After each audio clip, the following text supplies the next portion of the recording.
All right. Little legacy case study by Christy Kaner. So we're going to go over client demographics. We're going to call the client Dottie.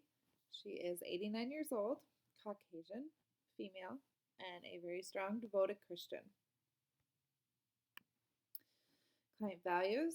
She really enjoys baking. She bakes a lot for her family right now. That is something that is one of her roles still. She is constantly baking and making food for her children and her grandchildren, which she has a very large family. She has, let me see if I can remember.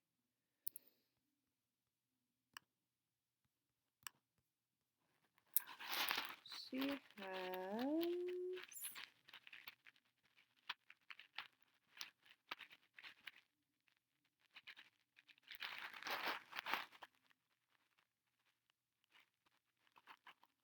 there we go. She has 5 children, 16 grandchildren, 68 great grandchildren, and 1 great great grandchild, which is pretty amazing. So family events are definitely something she cherishes, and her mind is so intact with like everything that is going on with her family. She can recall anyone, what they're doing, what their job is, what they're going to school for, even like phone numbers. So that's something she very much values is keeping up with her family, what they're doing, how they're doing, and all that stuff. Church and Bible study is also something very high on her list of priorities.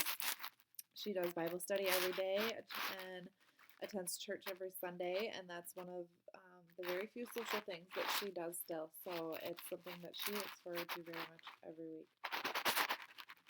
Physical and social environment context. So physical, her husband did pass away 8 years ago, so she does live alone in a 2-story home.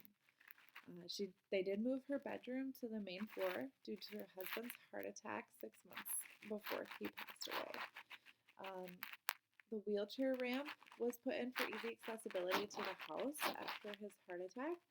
So that goes straight from the garage into the house, and it's a wonderful ramp. But that eliminates the need for a lot of the stairs. She doesn't really go upstairs except for to clean. But she says she does like it better that her bedroom is on the main floor now with the bathroom, and the bathroom was installed with grab bars to help making transportation in there a little bit easier. Social, her closest neighbor is her oldest son and his wife, who visit daily. She talks on the phone to several family members daily. Her daughter actually calls her at the same time every day, she said, at 10 a.m. She owns a restaurant, so she calls her, I think she said when she's picking up supplies for the restaurant every day, or getting a shipment of supplies or something around that. But she keeps in touch with members of her church on a weekly basis. Some members she keeps in touch with more than a weekly basis. When I was over there interviewing her, she had several phone calls. So she is a high demand lady, but her 4 closest friends did pass away, and her husband. So some of that conversation that she used to have with them, she doesn't always feel comfortable having with others now. So she did lose that kind of closeness, that intimate closeness. Like they've all known each other. I mean, she's been married for almost, well, if he was still alive, it would have been almost 70 years. Um, so yeah, I mean, they've known each other, her friends and her husband, like they knew her whole life. And she still has connections with a lot of people, but like I said, she just kind of lost that closeness with those people like around her age. Diagnosis and comorbidities. Starting about 4 months ago, Dottie has been getting dizziness and has even lost consciousness a few times. Her doctors tell her that her heart has a hard time keeping up with her now, and and that she just is overdoing it a little bit, and she needs to just kind of watch that. So they haven't really diagnosed her with anything. She actually tells me that they tell her that they have a hard time identifying things that are wrong with her. So, um, yeah, they just told her to kind of watch that, which is hard for her because she said most of the time she feels so good, and then she'll start doing tasks, and then it's just kind of sudden, and she gets dizzy, which she hasn't. It hasn't resulted in any serious falls, thank goodness, but that's definitely something that could potentially cause a pretty serious fall. So, Dottie also struggles with arthritis in her lower back as a comorbidity. She does perform HEP almost daily. That was recommended to her by a PT, and ices her back every morning, which I did question that because I thought maybe heat would be a little bit better for mobility and loosening that back up a little bit. But she said that she's just always done icing and that's what works for her. So, client factors and limitations. So, consciousness is obviously a hard one. That's pretty recent.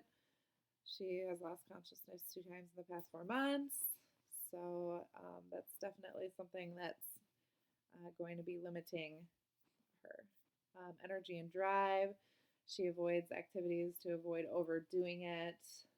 Even when she does feel good, sometimes she will still decline doing activities because she's afraid that the sudden onset is going to happen and she's going to get dizzy.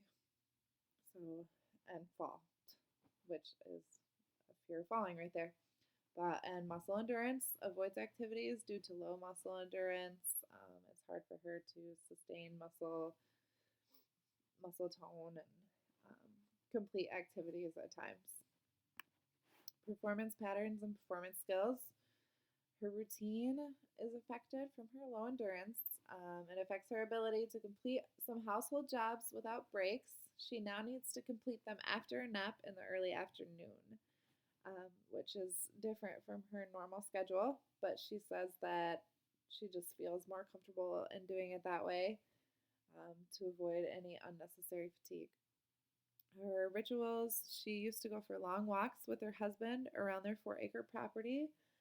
That is an exercise that she used to do quite frequently, but she seldom does so anymore because she worries about losing consciousness, which her and her husband used to go camping every year on Labor Day weekend, and she does not do that either. She said it's just a little bit too hard without him to gather everything and get everything together, so she just kind of avoids that ritual altogether as well. But role, she loves to bake and still provides for her children and grandchildren in this manner. Um, so she's always been a homemaker. And even now that her kids are out of the house, she still continues that by talking with them over the phone and baking for them and providing for them in that way. She does most of the cooking for family events still, which is pretty amazing. And but the arthritis in her lower back prevents this from happening at times. She says that she has a hard time getting stuff out of the oven. So sometimes she will avoid baking due to not wanting to deal with that deficit. But performance skill limitations, transporting some items are difficult due to low endurance and energy and drive. Enduring certain tasks to completion without rest in between are difficult, such as sweeping her kitchen all at once, she said, is kind of a difficult task now.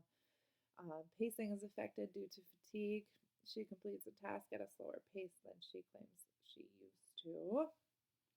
So that is pretty limiting too. Theories and models. Given the client's profile and values being affected, I would recommend the biomechanical approach. This will help increase her strength to transfer items, flexibility, range of motion in her lower back for possible baking, and endurance to complete tasks around the house. And cognitive behavioral theory would be a good one too, which would reconstruct her negative thinking towards limitations from negative to positive thoughts. Cognitive technique helps to identify, modify, and challenge those negative automatic thinking. And behavioral, identify negative limiting behaviors and their consequences and the amount of effect it would have on Dottie, which both are, yeah, going to be very beneficial for her. Recommended intervention is going to be a matter of balance. This incorporates the biomechanical approach through exercises that increase balance, strength, and endurance. Incorporates cognitive behavioral techniques through assertiveness training, fall-related efficacy, and journal planners to help prevent lack of activity and identify problems and how to solve them using positive motivated thinking. The thing that I think is wonderful about Matter of Balance is that they don't just give you the solution to a problem. They walk you through a step by step where they help you yourself find the solution. So when future problems arise, you can use this method continuously to find the step by step approach to solutions.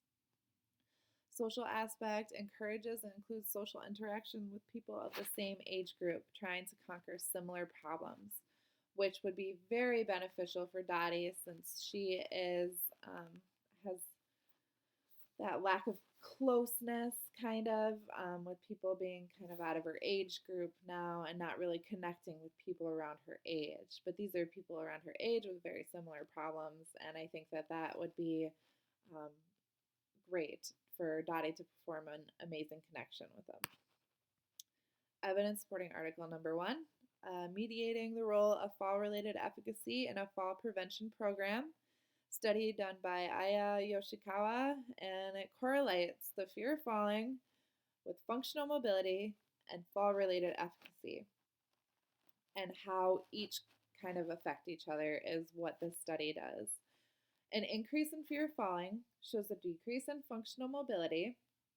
Higher fall-related efficacy resulted in higher functional mobility. So an increase in fear of falling, so the more afraid you are of falling, it shows a decrease in functional mobility, which makes sense because if you're afraid of doing activities, you're not going to engage them, you're not going to do that functional mobility. But a higher fall-related efficacy resulted in higher functional mobility. So having that knowledge and that self-confidence obviously does the opposite, and you have a higher functional mobility. The fear of falling as it relates to functional mobility became smaller and insignificant when fall-related efficacy was entered. So instilling that fall-related efficacy helped limit and make that fear of falling and functional mobility,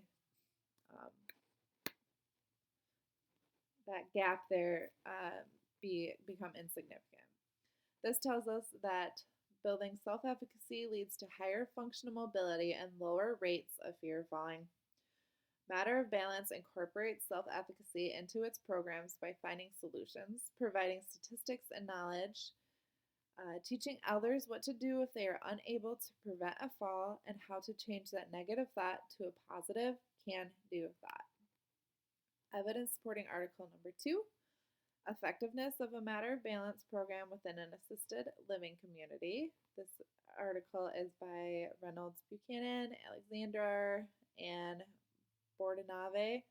And this study showed how Matter of Balance increased scores related to anticipatory balance, reactive postural control, sensory elements of balance, and dynamic gait.